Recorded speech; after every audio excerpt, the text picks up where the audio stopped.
Welcome to the Prime Real Estate Network channel on YouTube. I'm your host, Mr. Prime Real Estate, Ric Davis.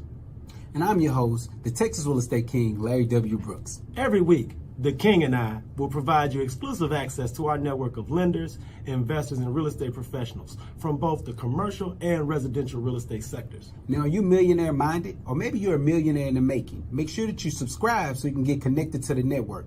And always remember, the Prime Real Estate Network, where millionaires are in the making. Create wealth for generations.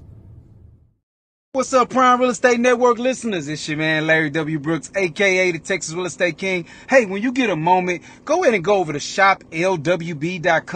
You can see the Pure Hustle merchandise that we have over there, some of our newer items that we have in stock, and of course, I got all the books that I've authored. I'd love for your support. You have a great day.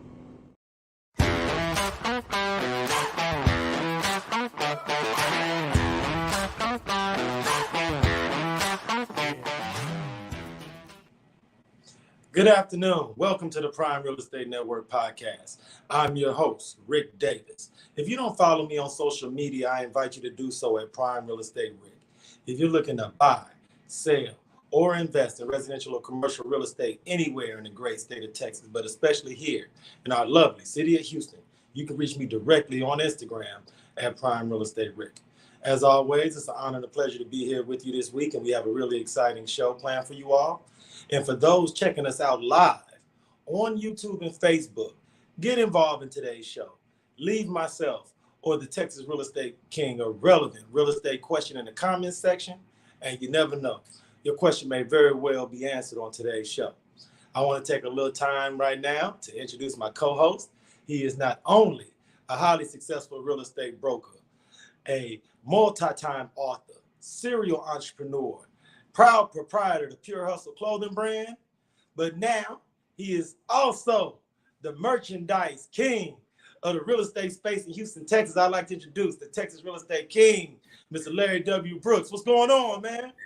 Hey, Rick, I ain't got no complaints, man. Just enjoying life, enjoying the moment, man. I appreciate that add on to the introduction because, you know, I am rocking, you know what I'm saying, the favorite of the state of Texas, the favorite of Atlanta, Georgia, that Brooks and Davis Come on, gift. man. So, hey, look, if you go keep coming out and debuting new Brooks and Davis merch every week, man, we're going to have to set up a virtual fashion show, set up the online store, man, and get this stuff going, man, because the new logo, everything is fire, man. The new merch is outstanding, man. So from that standpoint, man, I want to give you our kudos on the design, implementation, and the rollout of the new merch, bro. Hey, man, that shout out to our super producer, Jay Joseph, man. She the genius behind it, man. So I'm pretty sure if we put a fashion show together, she on board with it too. So we can definitely rock and roll and bring out some Brooks and Davis merch, man. I can find the Brooks and Davis models for it and everything. We can figure it out. Hey, look. Hey, look, we're going to have to really sit down and make something like that happen because, you know, we coming up on the summertime, brother. So it's going to be going down. No so doubt look, about man, it, man, outside of modeling new merchandise, man, what's been going on in the world of the Texas Real Estate King this week? Hey, man, just been busy, man. Just getting back at it, getting focused, man. I'm excited. For those of you that don't know, I am the one of the co-chairs for the Houston Association of Realtors Engage. It's our annual conference that we do in October. We've got the date locked in, so it's October 17th. In August 1st, we'll be rolling out. We'll open up the website, allow people to purchase. Now, I need people to know this event does sell out. So once we get it rolled out, I need you to get in, get your tickets so you can see some of our most amazing speakers, some of the most amazing talent that can talk to you about your real estate business. And so it is for realtors. So it is for licensed realtors. But, man, just been rocking and rolling with that, Rick, and that's been exciting, man. You know, it's super cool that you sit on the board, especially organizations like HAR, and you help assist in the planning and organization of the Engage conference. Could you just speak to, because I know we've talked about this before, but for those new agents, those agents that have been newly licensed, could you talk about the importance and why you're so passionate about getting involved in organizations and being a part civically of the real estate movement here in Houston? Yeah, man, because it's a giving activity. When you're volunteering and you being a part of these organizations, it's a giving activity. And what happens is the law of reciprocation works with that, right? You do a lot of giving of your time, giving of your finances. When you get to that point, then you get those things come back to you. So that's one of the main things that we're doing. And not only that, it's a good opportunity to network with like-minded people, right? A lot of times we're finding that people are so disconnected because social media is taking away that day-to-day interaction from you. That's why you got to be a part of these organizations where you can get face-to-face and build the right type of energy, right type of relationships, and then you never have to worry about being phased out because you got relationships. Speaking of relationships, man, that brings us to the part of the show where we introduce or give a little bit of behind the scenes information about our relationship with this week's guest. Yeah. Great thing about doing this particular show with you, Larry, is that we have the opportunity to interact and interview some visionary business owners, those next level entrepreneurs that are taking what we know as business and pushing it to that next level. So could you share with our audience a little bit about today's guest, how we were introduced, and how we were able to gain the commitment of having this dynamic individual sitting in with us this week? Yeah, man. It's so crazy, Rick, how small the world is and how, the city of Houston, those that are movers and shakers and doing things in the city, you always find a way to gravitate. So as we was laughing before the show, just figuring out how long we've actually known each other. And man, that's crazy. So I've been knowing today's guest for, I want to say close to about 19, 20 years almost, maybe around in that gauge, because I wasn't quite the Texas real estate king at that time. I was the Texas figuring it out guy at that time. So the pathway lined up, but I hadn't knocked the ball at the park yet, man. So that's how long we've known each other, man. I'm excited to have him on here. He's also one of the fraternity brothers of the Davis, of Brooks and Davis too. So, man, listen, he went the other route. Everybody make mistakes. And, he ain't K's side, but he blew 5. So them my family as well. So, shout out to the Divine Nine. But, man, we got him in the building today, man. Hey, look, without any further ado, I'd like to introduce this week's guest. Not only is this gentleman a proud alumni of Prairie View A&M University, he is a wine proprietor, a visionary entrepreneur, and he's the owner and founder of Hall Family Estates. I want to thank him so much for sitting in with us this week, and I'd like to introduce Mr. Lamont Antroi. How are you? Hey, what's up, guys? How y'all doing? Hey, man, we here, brother. Appreciate you for sitting in with us, my dude. Hey, man, I appreciate the opportunity for coming and chat with y'all, man. I appreciate it.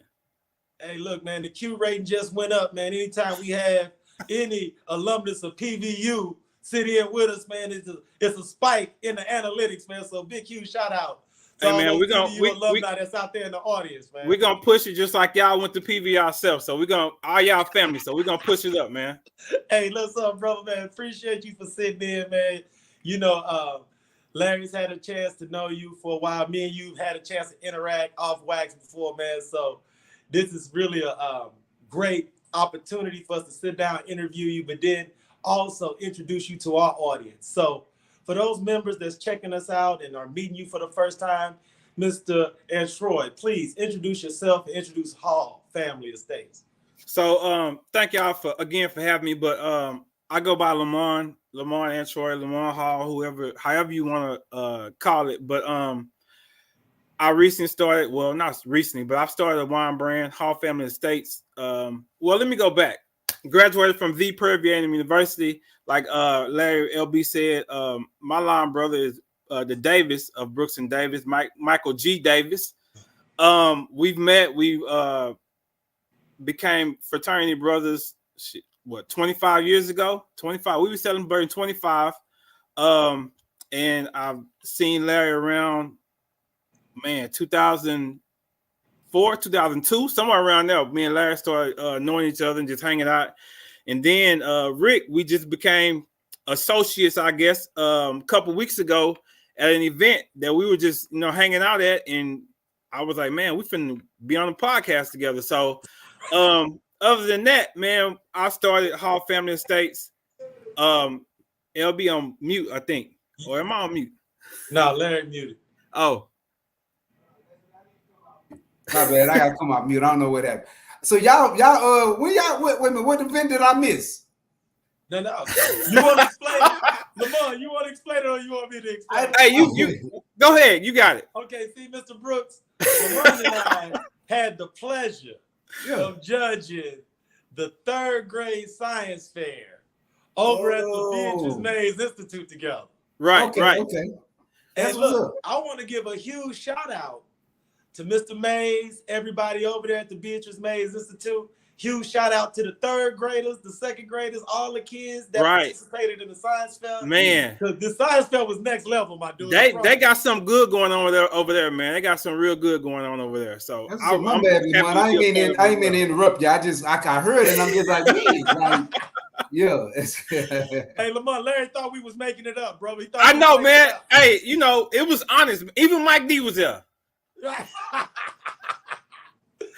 Hey, man. But back to my thing, man. So Hall Family Estates, my wife and I opened a wine bar, I think in 2019. And I really didn't drink wine until I started talking to her and met her and we started hanging out. And I started seeing that, wine is a huge industry, you know what I mean? So I jumped into it. Pandemic, hit a year later. I think we celebrated our year anniversary, and then the pandemic, everything shut down at the wine bar a week later, right? So, bills still come, they still want their money, they still want all this. So I asked one of my friends, I was like, hey man, like, you know how to make wine? He was like, yeah, let's do it. So liquor stores and grocery stores were still open and they sell alcohol. So I'm trying to think of a way, around the pandemic just to kind of keep stuff moving. And I came up with one of my first wines. I called it Pandemic. It did really, really well. But yeah, I had to pivot basically. In business, what happens? One thing happened, it don't go your way. So you have to pivot and do something else. And that's what I had to do. And that's how Hall Family Estates was formed in 2020, I believe, right there. So we closed the wine bar down in 2022. My wife was like, you got too many irons in the fire. We just had a baby. I was trying to do Hall Family Estates. I was doing the Cork Wine Lounge. I jumped into the cigars. I still had my clothing brand. I still was doing photography. So she was like, hey man, like pause on some of this. So we chopped the overhead of the actual facility, Cork Wine Lounge, and I just started doing the Hall Family Estates. You know what I mean? So that's how I got here. That's how I'm here right now. I'm steady pushing forward, man. No, that's a really interesting story, and I appreciate your candor and transparency. One of the things that I felt like was amazing as we started doing our study as far as you and your organization was how you were able on the fly to pivot from having the brick and mortar wine lounge to actually get into the production, marketing, and distribution of the product itself. As you studied the wine industry and decided to make that pivot, what is it that you saw was the inequity, and what was it that you knew you could do or your brand could do differently to fill in those gaps in the winemaking game? So African Americans, blacks, Black Americans, whatever you want to call it, we are we buy things, right? We make sure that our footprint, our mark is on all the industries. So it's no different than wine. And I saw that we didn't have a huge imprint at that point in time. Right now, as it stands, it's gotten a little bit better, but for the most part, there's still room for everybody to come in. So, and for me, I wanted to, when I walk into a H-E-B or a Kroger, I want to see a wine on the shelf that represents me. You know what I mean? I don't want to see these castles. I don't want to see these Roman numeral, I want something that appeals to me. I want something that appeals to the culture. And for me, that's what I've tried to create through Hall Family Estates. And like I said, you were asking about the pivot. Well, you have to do that, in these industries. And for me, I saw that it was lacking. It wasn't a huge cultural impact for the wine. Like I said, they had these old castles and, just the old effects. And my mind state was when I go into a store or wherever, I want something on the shelf that's going to appeal to me and it's going to spark my interest. Because from the wine lounge, I saw that people bought with their eyes first. It had to appeal to them. I had things on the shelf and they were like, hey man, what's that bottle? Didn't even taste it, didn't even know what it was, but they bought it off the spot because it appealed to them visually. And that's what I'm really trying to do and capture with my brand.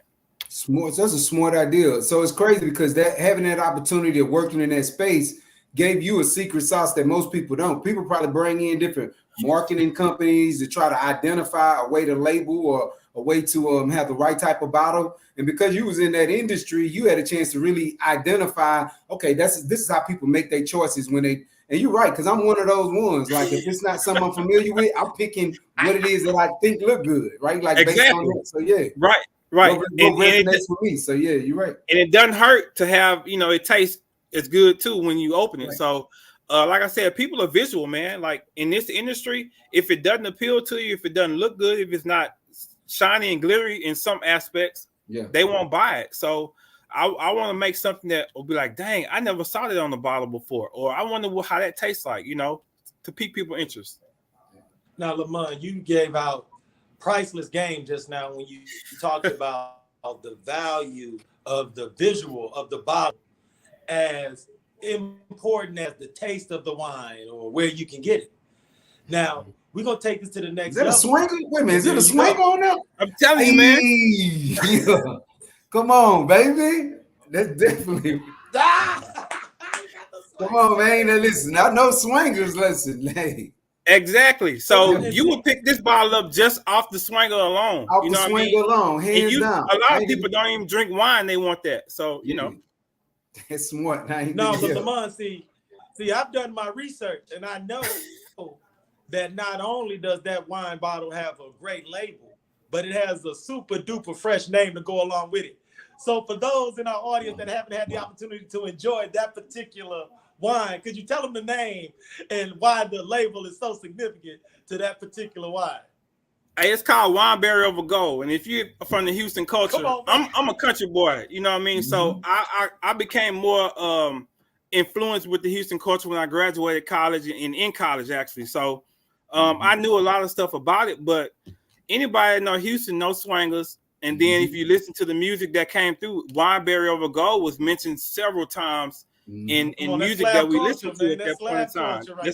It's the slab culture, man. So like I said, when I go somewhere, I want to see something that's going to penetrate my mind and resonate with me. And that's all I'm trying to do with most of my products and in the bottles and stuff like that. So, Wineberry Over Gold was like one of the second or third wines I came up with. It's a cranberry Moscato. And that's where I get the wineberry from. So, Wineberry Over Gold is the paint that people use on their cars in Houston. If those who don't know, it's a candy paint. So that's why I tried to resonate it to and charge it to.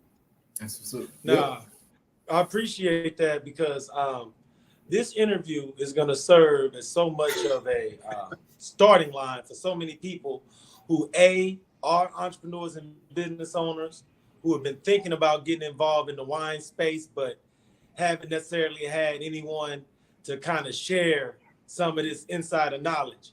As somebody who's owned a wine bar, if you meet a new upstart in the wine game and they were to ask you, what kind of things should they look for as far as real estate and commercial locations as far as their wine bar? Because I'm sure there's some things that you learned while you were looking, as you were operating. And right now, as you are building this way, I'm sure you're keeping your eye open for some things that could make sense in the future. So what type of advice from just a commercial real estate perspective could you give a wine entrepreneur? So find out what you want to do, first of all, because for me, for Cork Wine Lounge, we needed walk-through traffic. We needed people walk up traffic. You don't want to be somewhere way out, you know what I mean, where people have to drive to get to you. We wanted it more convenient and around other businesses so they can walk through and be like, oh, that's new. I never seen that. Let's go in there and see what that's about. You know what I mean? So if that's what you're moving towards, like a lounge or wine space like that, then you want to make sure something is convenient for people, walk up traffic. That's what we like. And then on the back of our space that we had, they would have farmers markets once a month. So that was more convenient for us too. We would just open the doors and people would come in if they didn't know. But in this space, a winery, I'm really not gearing or trying to push for people to come in and taste and stuff like that. So it doesn't have to be as convenient as the other space did. I just needed a decent amount of size to actually get my bottles and stuff like that and the barrels and all the equipment that I need. But It's just finding out what you want to do and what route you're going to take, because it can go one or two ways. You can either go like for the traffic area, or the not so high traffic area, to where you can just do what you have to do to get your product out. Mm-hmm. No, that is outstanding y'all advice. Can speak to that more in depth with how the traffic and the real estate and the buildings and stuff work to the knowledge or to the effect of those people. Well, yeah, and not only that, but you had a good point, because the synergy that comes from being around other businesses is the opportunity that you were looking for, especially when you're trying to find, or you need walk-up traffic. That's less marketing that has to go out and everything. And right. I noticed you mentioned that you are in the process of building something as well. Are you still taking on investors, of people that might be listening to the podcast that, might be looking for different ways to, put money here or put money there? Are you doing that, or are you done with that part of it? Man, I'm going to tell you like this. It's a grassroots organization over here. So all of the funds that I have is going back into my business. And I've kind of learned that from just dibbling and dabbling in other entities, you know what I mean? But we're always wanting to talk. I'm never going to rule anything out. But for the most part, I've, my friends have helped, family members and things like that. But I haven't really gotten just investors per se. But the people who have helped me, and I put the little money I got aside, you know what I mean, just to make things happen. But I'm definitely not going to rule out investors, especially if it makes sense on both parts. You know what I mean? So that's always an option for me. Okay, that's what's up. One of the great things about you being so candid during this interview is that you mentioned that you are a career-long entrepreneur. You've had clothing brands. You're a photographer. You've been into the winemaking, entertainment, that type of thing. What is it about the wine space that you're so passionate about that allows you to focus on that aspect of your organizational structure as opposed to some of the other things that you had an opportunity to gain experience doing? Great question, man. So I'm sure both of you guys know, when you have kids, it kind of switches your mind state. You know what I mean? So for me, when I had my son, when I got married and things like that, it pushed me into a different area to where generational wealth started playing in my mind even more so now. With those other businesses I own, I couldn't pass that down to my son. I couldn't have him come and take pictures if he wasn't any good. You know what I mean? He can't design clothes if he's not really fashionable. But with this, he can take it over if he chooses to. And both of you guys being college educated, coming out of college, it's difficult, man, trying to land a job, trying to do things like that for yourself as a black man, as an adult. Definitely. Sometimes people don't want to give you those opportunities, right? So for me, I wanted to create an opportunity for my son to have, if he chooses, you know what I mean? So he might go off and be like, hey, Dad, I don't really want to do that. But it's here if you need it. Yeah. So for me, it was a safety net for him to start something, and hopefully he can, hopefully I can continue it and grow it enough to where it'll be successful, and he can one day decide, hey, I want to join the family business, or I have something else to do. But in the back of your mind, you always know I can still do that. I ain't got to work for these people. I ain't got to put up with the stuff my parents have to put up with. I have something at home. If I want to take it on, I can. So that's what was my driving force for changing those businesses and those aspects for me, was raising a family, basically. Yeah, now that's a big deal, because like you said, you want to be able to give him a head start. And that's when, like, coming out, that's not something that we had, man. And it's only going to get harder for these students that are coming out of college that look like us, because they're getting rid of all these diversity and inclusion programs and opportunities. Right. They're going to lean on what's legacy and all of that stuff, but they want to get rid of the other programs. So a lot of students that don't have parents like us that's putting the game in, or putting the plays together for them to give them that leg up, are going to have all kind of challenges in this world, man. I can just see it coming. And so definitely you're doing the right thing, man. And we just got to continue to speak that out there so that other people are putting the plays, or knowing that they got to at least get their kid an opportunity to have a little bit of a head start, that they not starting from where we started at. You know what exactly. I mean? Building generational wealth is not, I'm not going to have the generational wealth. I'm just planting a seed for my son to carry that torch, and, and hopefully it'll work from there. But it's all about the planting that seed and talking about it, because my parents worked, right? Mm-hmm. They went to work every day. They had a job. They retired, did all that. And for me and for our generation now, we don't have to do all that the whole time. We can own our own businesses, and we can put stuff aside. We can help grow the generation into thinking in another way. You don't have to work for anybody else your whole entire life. If you choose to, that's cool, but it's not a it's not a mandate. You know what I mean? Like it was for our parents. I got to ask you this, Lamont. You just mentioned a little bit about your parents, but when you think back to your upbringing as a young man, from a business owner's perspective or entrepreneurial space, can you think of anyone that may have served as a catalyst, an inspiration, or a mentor to put you on track to travel down this path of entrepreneurship? Because it's not an easy path and it can be lonely. So who, when you think back, who could you credit as being that lighthouse or that inspiration for you? Man, I honestly have no idea. My parents were one, right, for real. Like I'm being 100% with you. I don't know. Like I just knew I didn't want to work for anybody else. I'm working for somebody now, but in the back of my mind, it was always, I want to own my own business. I want to do this. And my mom and dad, they never discouraged me, but it wasn't like a, hey son, let's get this started for you type of thing, because they were the survival generation, right? They came through, they did what they had to do. They put me through school. They, instilled different things in me, but it wasn't they didn't instill that entrepreneurship, right? Yeah. Now on the back end, they instilled some things in me that I can carry to this day along the entrepreneurial journey. But just hey, go out and start your business. It wasn't that. It was me. I knew that I wanted to work for myself eventually. But like I said, they also instilled some things in me that can carry me and help me along this journey. But for them to say, hey, you don't need to work for nobody else, go do it. Nah, it wasn't like that, because they were structured. They were safety. You know what I mean? We want to have a paycheck every month. We want to have insurance. We want boom, boom, boom. And, as entrepreneurs, that don't always happen. You know what I mean? You don't get the same pay every month. You know what I mean? It don't work like that. So for them, it was structure and safety. And I can, wholeheartedly appreciate them for instilling that part, because my mom always said, don't leave one thing if you don't have something else lined up. And I've always carried that with me. But some entrepreneurs, they'll just jump right into the water and be like, well, I don't have none, but I'm going to make something happen. And for me, that's not how I kind of operated. But like I said, they have taught me different things along the way to carry me through this journey. So, wow.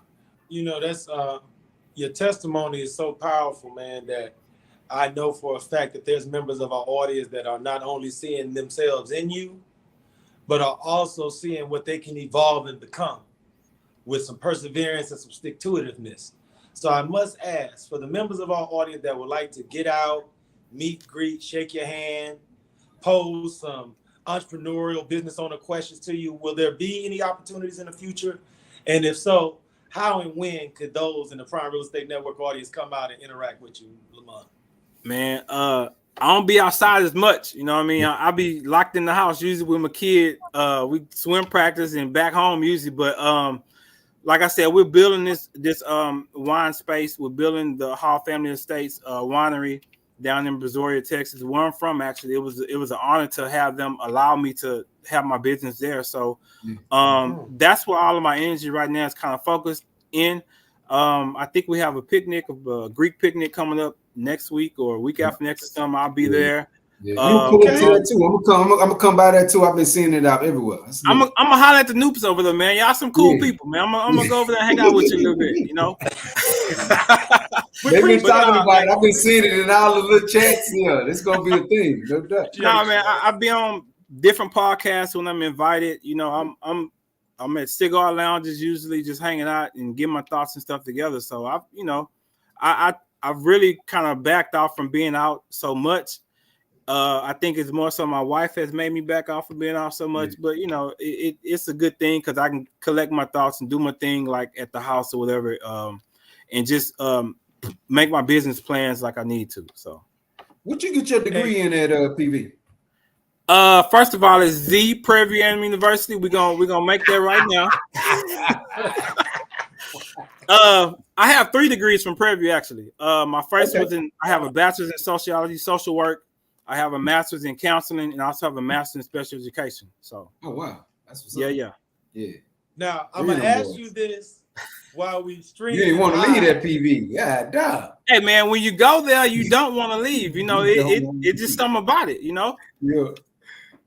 Hey, look, Lamont, I got to ask you because from time to time, Mr. Brooks and myself, we'll go live on Instagram on the weekend, talk about what's going on in the real estate space. But I want you to know, you invited to hop on with us on any weekend, give us your wine of the week, game us up, let us know what we should be sipping on Sunday Fun Day. What cigar go with the wine, that kind of stuff, right? Hey, we doing all that, man. Cigar pairings, wine pairings. You know, I'm trying to make it happen. Like I got a couple of my frat brothers. We started Article 7 Cigar Company, and slight plug for that. We doing cigars and stuff like that too. So, I tried to make my vices. You know what I mean? Make money from my vices. So it started with the t-shirts. I was doing t-shirts every week, man. But then I started my own thing.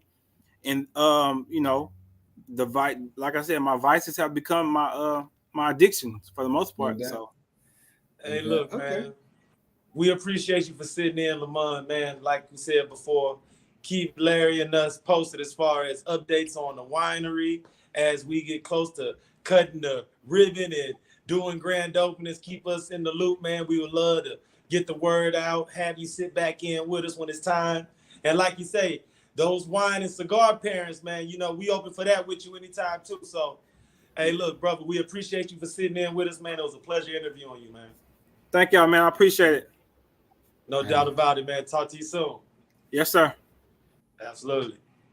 And there it is, man. Yeah. It's amazing, Brooks, man, how in this entrepreneurial space, man, the game can come full circle. No doubt about it. How if you stay consistent, you stay vigilant, you'll see all of those great people, all of those supreme talents, y'all all can come back together, merge, collab, and make it happen, bro. So this was a great interview, brother, man. You outdid yourself again. Hey, man, people love talking about life is short. I think life is long, man. You got so many different opportunities to switch the game up or switch up the opportunity of whatever it is that you're doing, man. So, like, you don't have to get stuck in a rut or feel like you're in a place where you can't be better. I mean, you could be 60, man. I was having a conversation with a friend earlier today that's 60 and they feel like they're stuck, that they're not hitting their full potential. And I'm like, that's not the case. You still got 40 more, you got 30 to 40 more years of life. Stop playing. Let's go. Hey, man, and I also want to appreciate you, man, for staying down with me and Lamont when we was talking about that slab culture, man. I know that apple over gold, man. Hey, I know that apple over gold might have threw some boys for a loop, but when I saw that he had a wine entitled Apple Over Gold, I told him, I said, oh, no, we got to talk about that on there, brother. Hey, cool, man. Swingers, man, listen, that's my coach. Before I knew what a nice car, before I knew anything about a car, that was the throatest car I'd ever seen, man. So that's it, man. I had some swingers when I was a youngin', man. So to see that, no, go ahead.